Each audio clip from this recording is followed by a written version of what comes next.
शेतकऱ्यांच्या मदतीमुळे देश प्रगती करत असल्याचं पंतप्रधानांचं प्रतिपादन।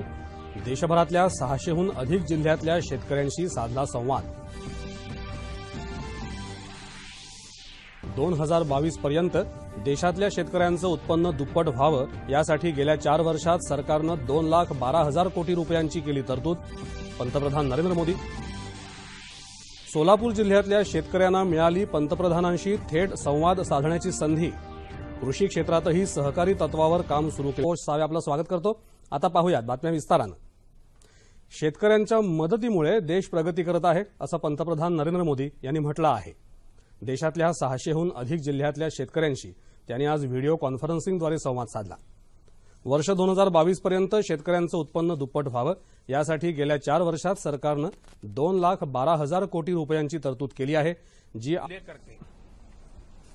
उत्तम क्वालिटी के अच्छी क्वालिटी के बीज तैयार हो, किसानों के लिए प्राप्त हो, बिजली पानी से लेकर के बाजार उपलब्ध कराने तक एक संतुलित और व्यापक योजना के तहत कार्य करने का हमने भरसक प्रयास है कि अब किसान उत्पादक समूह एफपीओ फार्मर प्रोड्यूसर ऑर्गेनाइजेशन बनाकर संगठित रूप में कार्य कर रहे हैं। 4 वर्षों में 500 से अधिक किसान उत्पादक संगठनों का गठन हुआ है। वर्ष 2018 में बजट में केंद्र सरकार ने किसान उत्पादक कंपनी को कोऑपरेटिव की तरह इनकम टैक्स में आयकर में छूट प्रदान की है, ताकि किसान भाई संगठित होकर के अपनी कमाई में बढ़ोतरी कर सके। तो मैं सोलापुर के ये कोऑपरेटिव मूवमेंट को, फेडरेशन के लिए सचमुच में बधाई देता हूं और देश के किसान भी सोलापुर के किसान से कुछ न कुछ जरूर सीखेंगे। या संवादात सोलापूर जिल्ह्यातले शेतकरीही सहभागी झाले होते।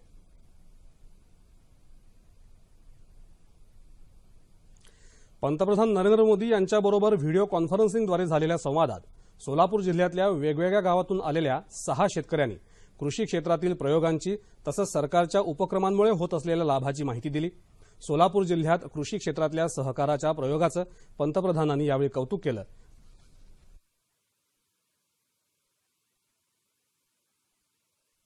विविध पिकांमधील उत्पादन वाढवण्यासाठी कृषी विज्ञान केंद्र जाणीवपूर्वक तंत्रज्ञान प्रसार करत आहे आणि त्याच्यामध्ये खरंच शेतकऱ्याला किती लाभ झाला हे पाहण्यासाठी आज सोलापूरच्या 6 शेतकऱ्यांना इथं बोलण्यात आलं होतं। तूर उत्पादनाचं तंत्रज्ञान, तूर प्रक्रियेचं तंत्रज्ञान, भाजीपाला लागवडीचं तंत्रज्ञान, पशुधन विकासाचं तंत्रज्ञान आणि कंपनी स्थापन करण्याचं मार्गदर्शन कृषी विज्ञान केंद्राने केलेलं आहे आणि त्याच्यामधून त्यांना आर्थिक मदत आणि आर्थिक फायदा झालेला आहे हे आपण माननीय पंतप्रधानांनी जाणून घेतला। आम्ही महाराष्ट्र राज्यातील पहिली महिला शेतकरी कंपनी आत्मा आणि एमएससीपीच्या माध्यमातून आम्ही स्थापन केलेलं आहे।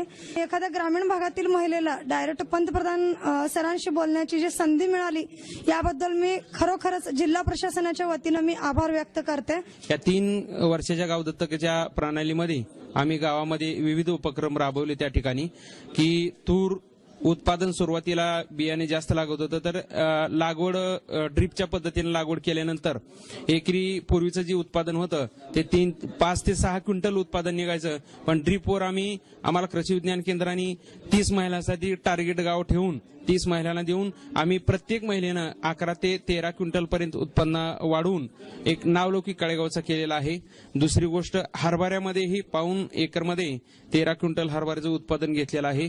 मी बीडीएन 711 हे सुधारित जे जात आहे या जातीची मी ठिबकवरती लागवड केली आणि लागवड केल्यानंतर मला पूर्वी या 1 एकरामध्ये 5 ते 6 क्विंटल उत्पादन मला अपेक्षित होतं। त्यानंतर मी जवळजवळ 17 ते 18 क्विंटल उत्पादनापर्यंत मी मजल मारले। यातून एवढं सांगावंसं वाटतं की कमी बियाणामध्ये आणि कमी पाण्यामध्ये